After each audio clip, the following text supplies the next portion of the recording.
আলাইকুম প্রিয় শিক্ষার্থীরা, আজকে আমরা কালকের ন্যায় আজকে অ্যাফার্মেটিভ থেকে নেগেটিভের কালকে আমরা 1 থেকে 5টা রুল সমাধান করছিলাম। আজকে অ্যাফার্মেটিভ থেকে নেগেটিভের বাকি রুলগুলো সমাধান করলাম, যেগুলো পরীক্ষা সবচেয়ে বেশি আসে আমরা ওগুলো নিয়ে আলোচনা করতেছি। দেখো আজকে এভরিবডি, এভরিওয়ান, মানে এভরির সাথে যদি কখনো নাউন বা এভরিবডি ওয়ান থাকে তাহলে এভরির পরিবর্তে তুমি দেয়ার ইজ নো বসিয়ে দিবা, দেয়ার ইজ নো।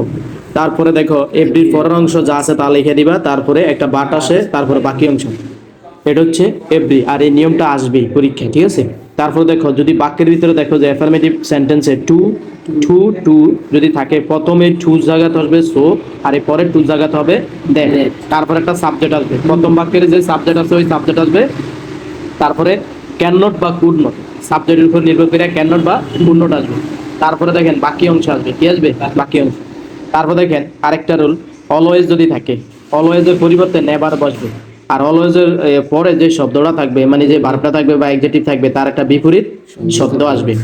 তো এখন আসো আমরা যে 3টা রুল নিয়ে এখন আলোচনা করতেছি, ওই 3টা রুলের আবার এক্সাম্পল নিয়ে আমরা কথা বলবো। প্রথমে যদি আমরা একটু লক্ষ্য করি, এখানে প্রথমে দেখো কি লেখা আছে যে every mother loves her child. তাহলে এভরি মাদার বলতেছে প্রত্যেক মাদারে মা সকল শিশুকে, মানে তার শিশুকে কি করে অনেক ভালোবাসে। তাহলে এই যে এভরি, দেখো এভরি বাক্যটিতে এভরি আসেনি, তা আমরা মাত্র পড়ছি এভরির পরিবর্তে দেয়ার ইজ নো বসে, কি বসে? There is no. তো এই যে দেখো আমরা এভরির পরিবর্তে কি বসিয়ে দেব? দেয়ার ইজ নো বসিয়ে দেব। কি বসিয়ে দেব? There is no, there is no বসিয়ে দিলাম, ঠিক আছে? তারপরে বলছে এভরির পরিবর্তে দেয়ার ইজ নো বসে, তারপর বলছে এভরির পরের অংশ কি, কিসের অংশ? তাহলে এভরির পরের অংশ কি আছে? মাদার না? তাহলে যে আমরা মাদার বসিয়ে দিলাম, মাদার। তারপরে বলছে একটা মুখস্থ বাট আনতে হবে, কি আনতে হবে? মানে নিয়ম অনুযায়ী একটা বাট আনতে হবে, তারপর আমরা বাট বসিয়ে দিলাম। তারপরে বাকি অংশ, বাকি অংশ যা আছে তোমার তাই। তাহলে এই বাক্যটিতে বাকি অংশ কে আছে? লাভস হার চাইল্ড, তাহলে এটা লিখে দিবেন, লাভস হার চাইল্ড। ক্লিয়ার? আচ্ছা, পরেরটা আসেন, আমরা মাত্র পড়ছিলাম প্রথম যদি টু থাকে, পরে যদি টু থাকে, হ্যাঁ, প্রথম টু, এই টু জায়গাতে হয় সো, আর পরের টু এর জায়গাতে হয় কি? দ্যাট।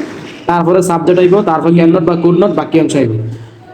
তাহলে এখন দেখেন এই আমার প্রথমে টু রাখ পর্যন্ত যা আছে তুমি তাই লিখবা। তাহলে এই যে হি ইজ, তারপরে এই টু জায়গা কি আসবে? সো আসবে। তারপরে উইকের কি? উইক, এই উইকের উইক, উইকেট তো দুর্বল, উইকেট তো কি? দুর্বল। এই যে পরে টু এর পরিবর্তে দ্যাট বসে, কি বসে? দ্যাট। এখন এই দ্যাটের পরে এই বাক্যের ভিতরে দেখবা কে সাবজেক্ট আছে, ই আছে না সি আছে না আই আছে, যেটা সাবজেক্ট থাকবে আবার সাবজেক্টটা আসবে। এখন এই সাবজেক্টের উপর নির্ভর করে ক্যান নট বা কুড নট আসবে। তাহলে আমরা জানি যাতে কি বসে? ক্যান নট বসে, তাহলে আমরা বসে দেবো ক্যান নট। তারপরে বাকি অংশ কি আছে? স্ট্যান্ড বাকি আছে, তাহলে এই স্ট্যান্ডটা লিখে দিবে, ঠিক আছে? শেষ। ক্লিয়ার? এবার আসেন পরেরটা, পরের বাক্যটা দেখেন, যদি বাক্যের ভিতরে অলওয়েজ দেখেন, কি দেখেন? অলওয়েজ। বাক্যের ভিতরে যদি অলওয়েজ থাকে, অলওয়েজের পরিবর্তে নেভার বসে, কি বসে? নেভার। আর অলওয়েজের পরে যে অংশটা থাকবে, যে অ্যাডজেক্টিভটা, যে ভার্বটা থাকবে, তার বিপরীত শব্দ হবে।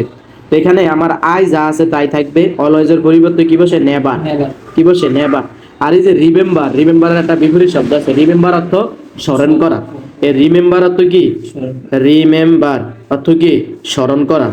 আর এটা বিপরীত শব্দ হলো ফরগেট, ফরগেট ভুলে যাওয়া। ফরগেটের তো কি? ভুলে যাওয়া। তার মানে এই রিমেম্বারের জায়গায় তুমি কি লিখতে হবে? ফরগেট। ক্লিয়ার? তাহলে আমরা লিখে দিলাম রিমেম্বারের বিপরীত শব্দ হচ্ছে ফরগেট, ফরগেট। আর এই হিমের কি? হিম যা আছে তাই হবে। ওকে, আমাদের আজকের ক্লাস এখানেই সমাপ্ত। আমাদের অঙ্ক এবং ইংরেজির উপরে ভর্তি চলছে। যারা অনলাইন এবং অফলাইনে তোমাদের গ্রামার আইটেম এবং গণিত বিষয়ের সমস্যা থাকে সবাই যোগাযোগ করবে। কন্ট্যাক্ট নাম্বারে, আমার যে হোয়াটসঅ্যাপ নাম্বারটা দেওয়া থাকবে এই নাম্বারে সবাই যোগাযোগ করবে। ওকে, ধন্যবাদ।